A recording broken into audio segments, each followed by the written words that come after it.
Welcome to Club Nurse. I'm Colton Lord, your host. By you being here today, it shows me that you are someone who wants to learn, grow, laugh, connect, and just let your emotions flow. We are here to share real stories and hear real life experiences from real people. You are not alone in this, and Club Nurse is here to show you that.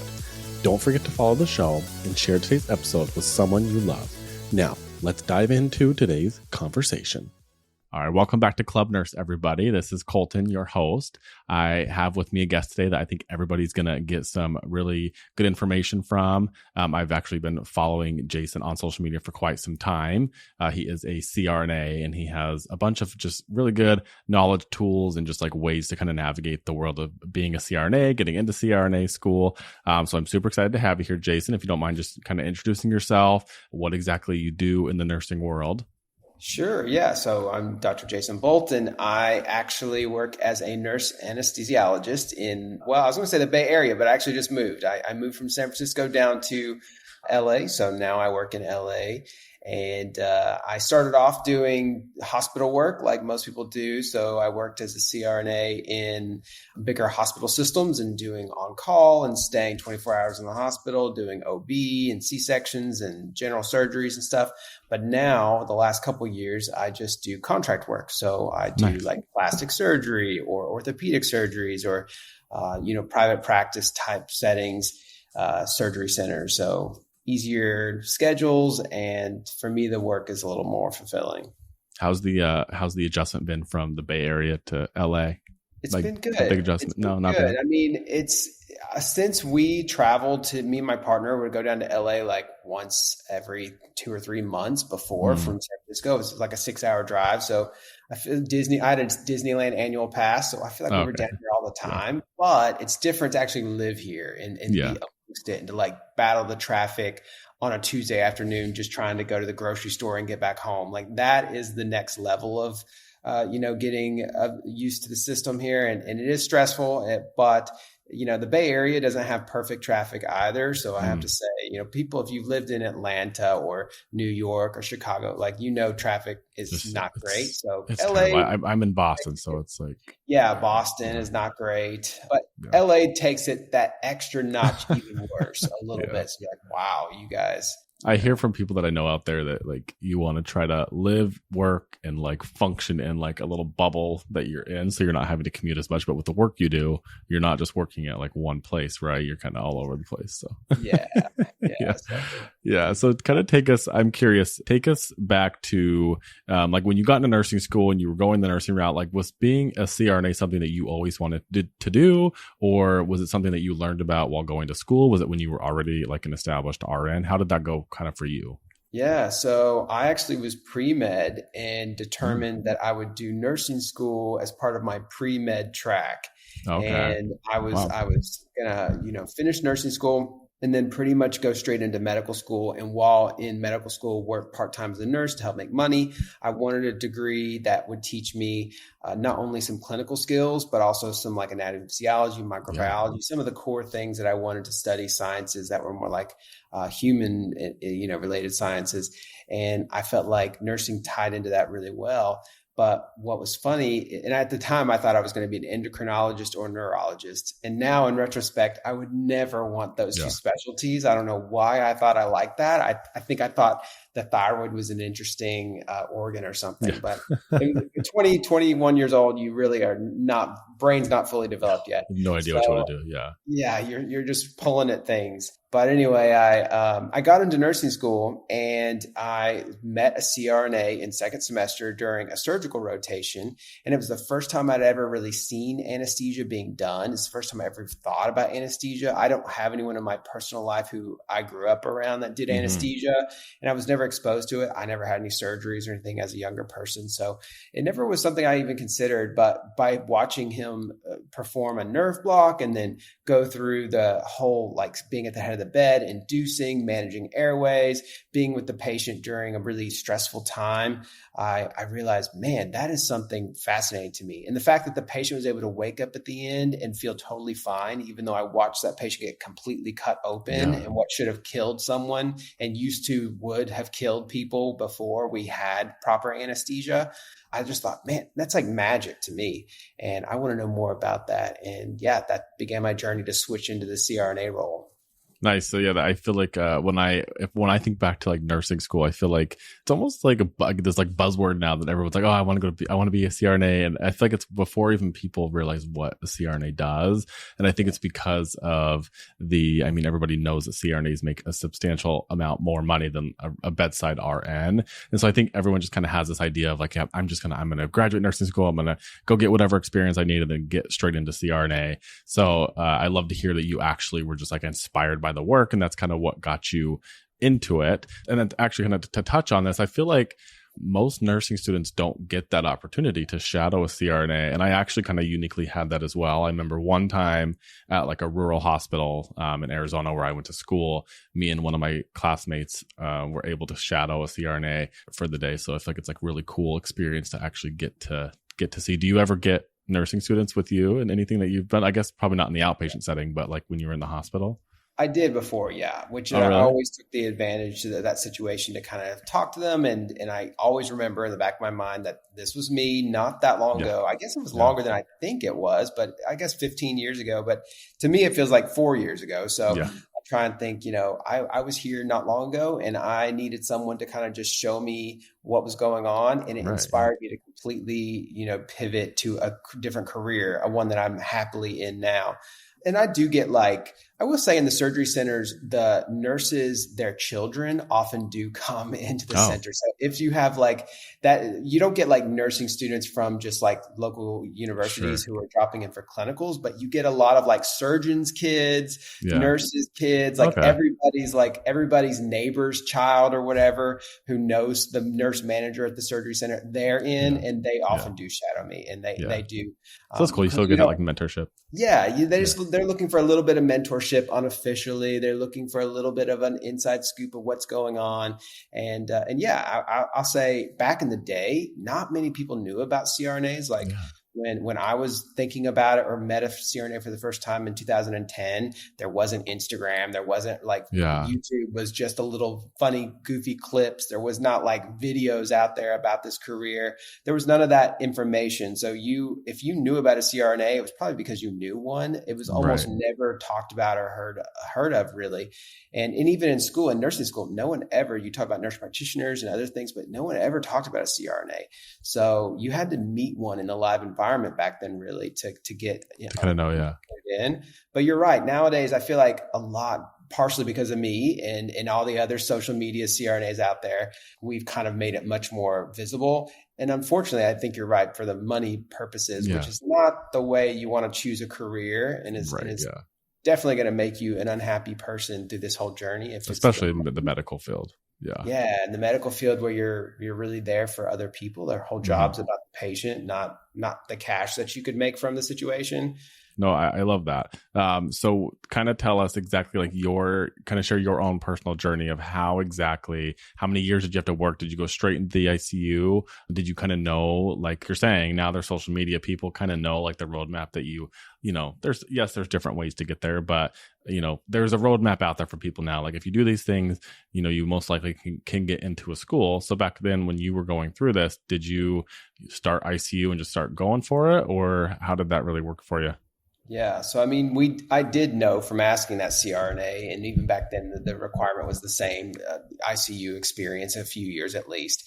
And so I wanted to do the ICU anyway, because I really, to be frank, I don't like more than 2 patients at a time in any situation. And anesthesia, that is something that I do like about our career, is that it is one patient at a time. We focus on one person. That's it. So if you love your one-on-one patients, that's your anesthesia pathway. But I liked when I did rotations and we did med surge floors and things like that, where you were juggling 6 or 8 patients in Alabama. I don't even understand how. Is that where you're from? Yeah, that's where I trained was Alabama. So, I mean, you're talking about the real rough, like 8 patients definitely was the norm on med-surg, sometimes 9.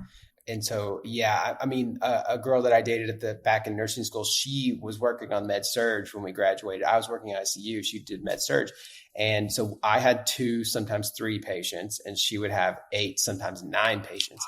And I don't even comprehend how she managed to keep up with those people. And it's just not safe. And I knew that wasn't for me. So I knew I wanted to do the ICU to have less patients so I could focus in on those patients. But also I wanted to take care of people who were truly critically ill and I knew really needed me, and their pathophysiology and their situation would be a challenge and something engaging for my mind every day to go in there and be, interested in something new happening. And it just so happened to also be something required for CRNA school. But yeah, I was passionate about the ICU and I loved the ICU, and I did 4 years before I went back to school.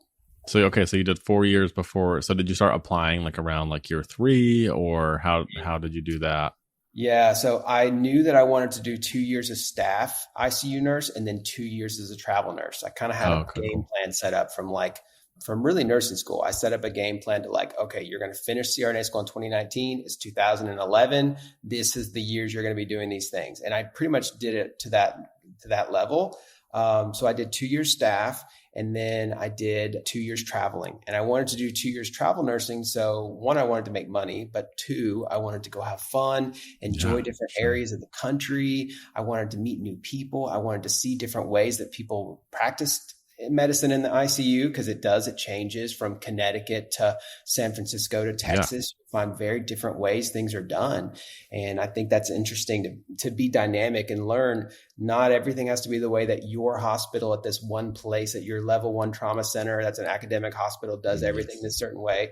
There's completely different ways to do it. And I think it's important that you go learn that and go experience those things. Yeah. Not to just think that, everything's just like one way. So it kind of seems like you were like ahead of the trends of all these things. Like you were ahead of the CRNA trend, the head of the like the travel nursing trend before all these things. Oh, yeah. I mean, people still like travel nursing back then, but it wasn't as paid. It wasn't crazily high paid, especially when you started getting up towards the later 2010s and then into COVID when it blew up because everybody went travel nursing for the cash then. Right. It was paid okay.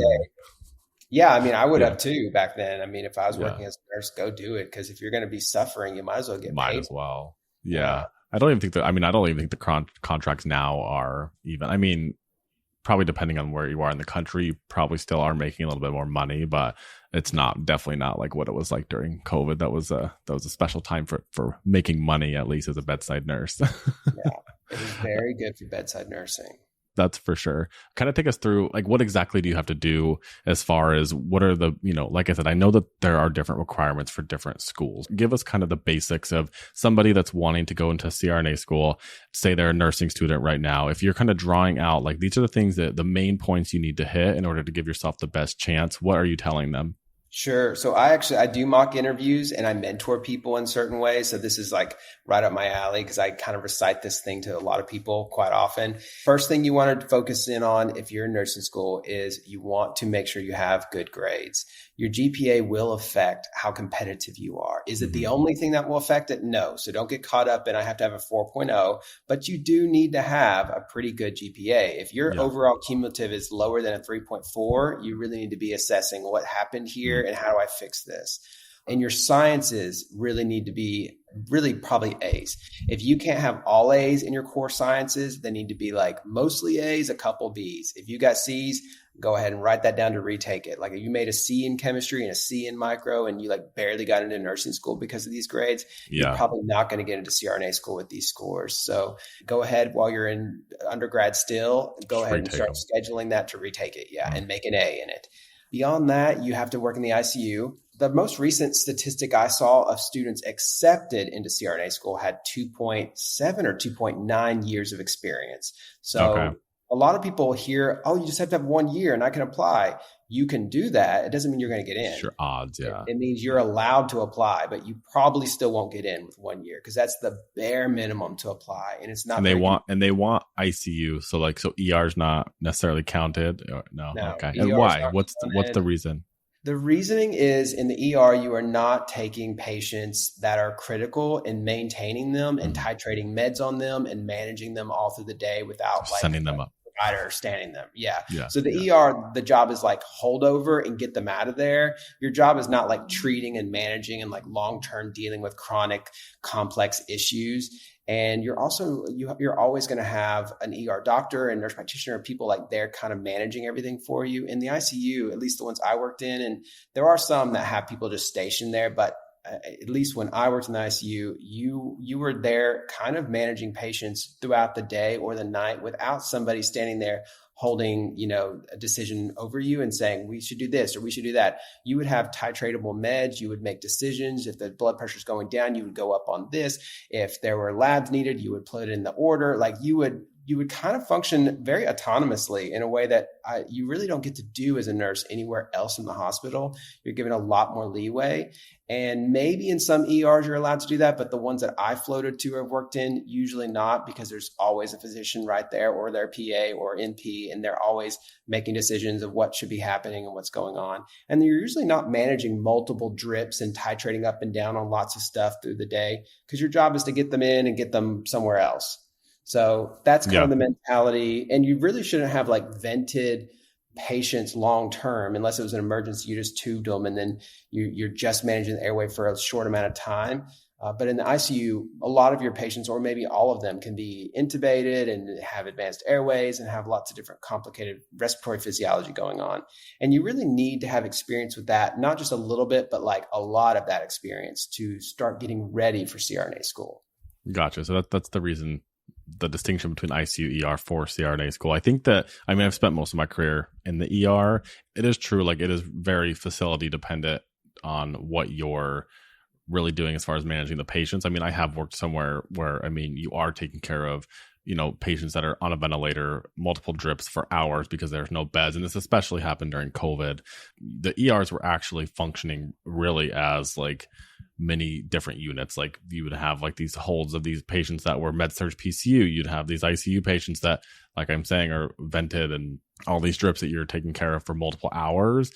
And it really depends on where you're working, because there are places I've been that are, the provider's always there. They're the ones that are kind of running the show for everything. And then I've been places where the nurses have a ton more autonomy.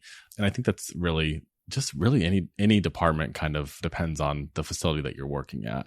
I had a very short window of my career where I was I think I'm going to I had this idea I wanted to be a CRNA as well. And so I had left. This was actually still during the pandemic. I had done my last travel assignment, went to the ICU. I hated it. I absolutely hated it. I was I cannot do this. I apparently did not want to be a CRNA bad enough, because I was I cannot do this. Went back to the ER. It's two different mindset. It's very different brains. I find that most people who do well in the ER don't do well in the ICU, and most people who do well in the ICU don't do well in the ER, because it's very different perspectives. It's different ways of workflow, the focus, the attention to detail, things like that. There's no way you can do that in the ED, because your job is to get patients in and get them out and get a new one in and get someone else in. And you're juggling a lot of different random things, from a child who, had a burn or something, to an old person that fell, to a lot of different random stuff. So as an ICU nurse, you're supposed to come in, you get 1 or 2 patients, and everything about those 2 patients. When the last time they tied their shoe, when everything happened with them, even to an extreme point. And that attention to detail and that super hyper focused vigilance type thing, that translates into the anesthesia world, because then you want to take that on with each case you have, where you're really zoned in on that one thing. But it's funny, because we do cycle patients often. Today I had 5 different patients. Oh, wow. So I was hyper focused in on someone, but only for an hour and a half. And then it's the next one. So it's a constant rotation. So it's a little bit of a blend of the ER mentality and ICU a little bit once you get into the anesthesia world. And when I think about it like that. Yeah, for sure. I can totally see that. You were telling us kind of like the tips that you would give to a nursing student. So with the people that you're helping as far as like a mock interview, what are you preparing them for? Why is there such an emphasis on the interview process? Like, is it really that daunting? Are these questions like clinical type questions, or are these like personality type questions? Like, what are they really kind of asking you generally? Sure. It's both, actually. And that's what can make it complicated. It's emotional intelligence. That's going to be a very big focus on almost all schools' interview processes. And it is so competitive. That's what makes the interview process so difficult, is that you know that there might be 500 people who applied, and they're going to interview maybe 150 of those 500. So a lot of people will not even get asked to interview, period, at the school. And out of the 150 that they're going to talk to in person, they're probably going to take 25 of those. Wow. So, and those 150 were already the ones who on paper looked really good, who should, feasibly all technically be able to get in, but something you say in that interview, something you do, a personality, lots of different emotional intelligence, these things all will factor into, out of like those 125, 150 people they actually talk to, the 25 they pick. And it's very competitive. It's very hard to get in. And a lot of people get rejected. Many times I got rejected twice before I got in my third time. And I had a 4.0 science GPA. I thought I had 4 years of ICU. I did cardiac and neuro and medical and surgical. I had got my CCRN certification. I had done volunteer work at a medical free clinic for the homeless. Like, I had done all the hoops. I had jumped through everything, and I got turned away.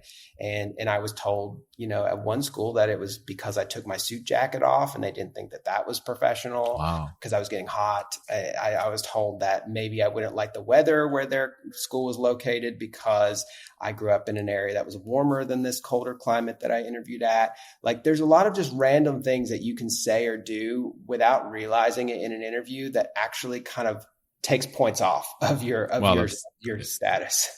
That's very interesting. Do you recommend people that come to you to have like multiple schools in mind that they're applying to? And if you do, how many do you generally recommend? And on top of that, are most schools on kind of the same cycle? Is it once a year, or do they do, like, trying to remember, like the fall and then like a spring session that they're take almost students? All once a year. So, but they admit at different times. There are some schools that do their admission start of the programs in January. There are a lot that do them in May. And then there's quite a few others that do them in August. So they'll all be interviewing at different time periods through the year. And then once they interview people, they may decide, we want these people. They may lock you down, but it might be 6 to 8 to 10 months later before you actually begin your first day of class. Okay. So they're fairly far ahead of the curve trying to like iron out the next year's class. But I tell people, you want minimum of 3, probably 3 to 5 schools that are your top picks that you're ready to apply for and put in your applications that you think you're highly competitive for and that you're excited about going to. Because if you are a great applicant and you apply to 3 schools, you'll be lucky to get into 1. You're going to be really, really lucky if you get into 2 or 3. Unfortunately, quite a few people don't get into any. And so then it's time to go to round 2. And next year, we'll go back to the drawing board and figure out, where are we making a mistake? What happened? What went wrong? And how can we fix that? Man, that's a grueling process. Is there also, I'm trying to like remember these things back from when I was like looking into all these recommendations, or not recommendations, these requirements. Are there also letters of recommendation that you're needing, references? Like, what else is like included in that like total package that you need to finally like submit my application? So you have to do shadowing hours. You have to have documented hours of shadowing a CRNA and being able to, best case scenario is they write you a letter of recommendation. You need 3 letters of recommendation for most schools from different people. Some schools specify we want one to be from your nursing manager in the ICU. Some will specify we want one of the intensive care doctors to write you a letter. And others will say we also want a CRNA that you shadow to write you a letter. So those are your typical 3 that will kind of say, we want these 3 specific ones. Beyond that, you need your critical care certification to apply. Most schools want you to have taken the GRE examination, which is a terrible long test that has nothing to do with anything medical. And you might have to spend a long time studying for that and still may not do too well. I did mediocre on it, and I studied quite a bit. usually some kind of volunteer work, extracurricular things that make you stand out or seem interesting. If you were a college soccer player, maybe teaching the Boys and Girls Club of America, maybe you're a part-time soccer coach for those kids or something. I've seen those types of volunteer work, or in the American Red Cross, or something that shows back that you're involved in the community. You do extra things. You don't just go to work, clock in, clock out, and that's all you care about. And then research is always nice. If you've been published in your research or you've been a research assistant on something, that's always good because, of course, all CRNA programs are doctoral. And it's nice for you to have on paper that you already are part of the research process. You understand how research works and you understand how to go through literature reviews and what's strong research and weak research and things like that. It's a lot. I understand why, because I mean, obviously with this many applicants and things, you have to make it almost this difficult to even apply to get to kind of weed out the people that, probably should not be applying to these programs. So when somebody comes to you looking for your help, how do you exactly set this up? Do you offer sessions right now? How do people find okay, I'm ready to kind of go through this interview process and they come to you? Do you set up to give them X amount of video calls that you do these mock interviews, or how do you kind of run that with them? Sure. So I have a Calendly link, and it's a link in my bio on my Instagram at Bolt CRNA. You can just go there and click the link, and there's a place for you to schedule. I have very limited times because I work clinically, so I might have 6 or 8 slots maximum for the whole month, and those will book out usually a month in advance, and if you book one of those slots, once you do that, it's going to go ahead and auto email you a 26-page study guide that's going to give you a lot of different information that I know that can be very helpful for emotional intelligence, pharmacology, critical care questions, things like that. And I've used that for years to help people get into school. And then once you're studying all of those things, you're going to bring that information with you day of for your mock interview with me. And we're going to have 60 to maybe 70 minutes of face-to-face time where we're going to go through our mock interview. I'm going to see how you do. Then I'm going to give you feedback on that, and then give you the chance to ask me questions. And then that's it. That's the whole, process. I feel like that's probably very a great feeling for you, when you have people that come to you, clients, and then they tech or DM you or whatever, oh my God, I got in. That's gotta be a very fulfilling thing to be that's great. I'm glad I could be a part of that journey to kind of help you. I'm sure that you remember exactly that feeling of when you got into your program. Oh, yeah. It's such an exciting time. You never forget the moment you were at when you get that phone call and you're told you're going to get in, because obviously you work so hard to get in, and a lot of us face rejection of 1 or 2 or more times before you finally do get in. So you're already kind of crestfallen and feeling like maybe you're a loser, maybe you're not smart enough. You really start doubting yourself. I did at one point. After the second time I didn't get in, I thought is this actually for me? Maybe I was wrong. Maybe I really am not smart enough. Maybe I can't do this. And then it was the third school that I interviewed at. It clicked, and I got the phone call from the program director after the interview, a couple of days later. And I was on the unit of the ICU in Long Beach on a travel contract, and I had to go into the bathroom and chill myself out because I was about to cry on the unit, because I just knew my life was just changed. It's one of those pivot moments where you're my life is about to completely change, and I'm about to go a whole different direction than what I was. And it's a huge deal. That's a huge deal. Did you have to, cause I know that these programs don't allow you to work, right? During them, you can't, you really don't have the time. Is the schooling as grueling as you make it seem? As you hear about CRNA school, you can't do anything, you have no life. Is it that grueling, or? I say probably true. Unfortunately, it's pretty grueling. It depends on your personality, and it depends on the way that you want to perceive the world. I mean, there are people out there who can tell you that no matter what they've been through, they've been fine and it's okay. And they chilled out and they made it work and blah, blah, blah. But I would say that's probably not the experience 99% of people will experience. And so I like to tell people plan to be the 99%. plan to not be that 1% person who like goes on social media and is like, it was good. I went to Denver and skied all the time and blah, blah, blah. It's like, yeah. And you probably almost failed a few times and you're not telling that part. Yeah.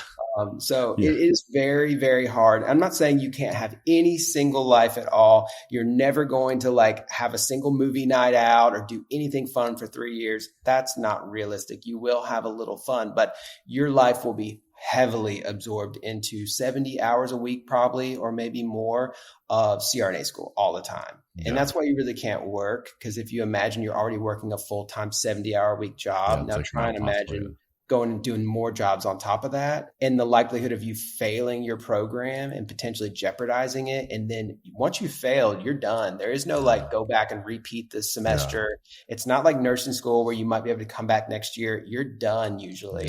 And if you're done at one school, the other schools won't touch you either. Because they're going to see that you already, they see you ruined, you squandered a very valuable opportunity that most students didn't even get. They got turned away before they even got the yes. And you squandered it by doing something you shouldn't have been doing. So they usually won't give you another shot. And that means your future career is completely changed. You're not going to be a CRNA now. And unfortunately, I've seen that happen to a few people. I've tried helping mentor them and get them back into a program again. And it's almost impossible to get them that second shot. Yeah, I mean, imagine, because I mean, I'm sure as soon as they're asked that question, it's probably like like guaranteed, like no, thank you. We're going to give this opportunity to somebody else. That's a huge bummer, and I'm glad that you emphasize that, because I think it is good for people to hear, like to take that like very, very seriously if you're given that opportunity. Talk to us about it now. I mean, just what you're telling me, I'm assuming this was like well worth it to you. How's your lifestyle? Do you ever miss like I don't even want to say like bedside nursing, because as a CRNA, I feel like you're still, I mean, at the bedside, but do you miss like the RN role? Just kind of talk to us about like your life now and kind of how that looks like for you on a daily basis. Yeah, I mean, my daily life, like you said, I'm still directly dealing with patients every day. I still interact with people. I'm giving medications. I'm managing things. So it still feels very personal and fulfilling. I don't think I would have enjoyed doing a clinical role where I'm sitting in an office and talking to people about like, did they take their hypertension medications and things like that. That to me, I feel like would be draining. But for me to be able to come in and say like, I'm going to do this, we're going to manage your care and make sure that you get a safe anesthetic and a safe surgery. And then I see you at the end of the day and I see you're happy, everything's good, your shoulder is repaired, and now you're on the healing process. And now you're going to be able to throw that baseball again the way you wanted to, which was what I did today. Today was shoulder surgeries all day for sports injuries. So I love that. Do I miss like the actual work of an ICU nurse? No. That type of work can be very difficult. In my 20s, I could handle it and I could run with it and I could do the pulling and pushing and the jumping and juggling fiery swords all day long and dealing with 1,000 different crazy things. That to me, I don't know that I can handle it now in my 30s anymore. And I know there's nurses in their 60s doing it. So I don't understand how that happens. Kudos to them. Yeah. Thank you. It's something I don't know how they would do, but so no, I don't miss the work, but I do miss the camaraderie and the kind of like team approach. Nurses definitely, when you become a CRNA, we're still nurses. And we still like to say like, hey, we're nurses, like we're in the crowd too. But realistically, we're not treated like nurses, and we're only like token nurses when people want us to be like the token nurse in the club. But really, we're kind of like, we're thrown in with the physicians for the most part, with billing, with, the lounges, with salaries, all those things. We're kind of thrown into that group.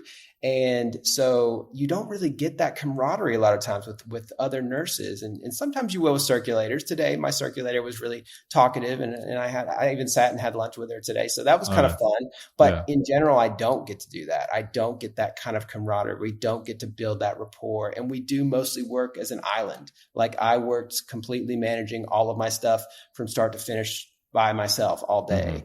And so, whereas as a nurse, you're like, hey, can you come help me change this patient? Or, hey, can you spike this bag for me? Or, hey, my patient's not doing well. Can you come? Like, what do you think about this? And what are your thoughts on this? And all that kind of stuff.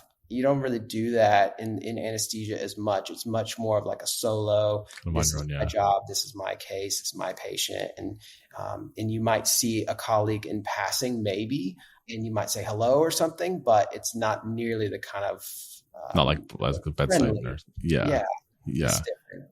Well, thank you so much for giving it. This was like very insightful. I mean, I learned a ton, and I think anybody who's wanting to go to CRNA school or interested in that route, this is a great resource for them to kind of refer back to. So I know you kind of told us this, but tell us again, how do people find you? Where are you on socials? How do people sign up for your services if they're wanting do you only do mock interviews, or do you offer other services? Like how do people find you?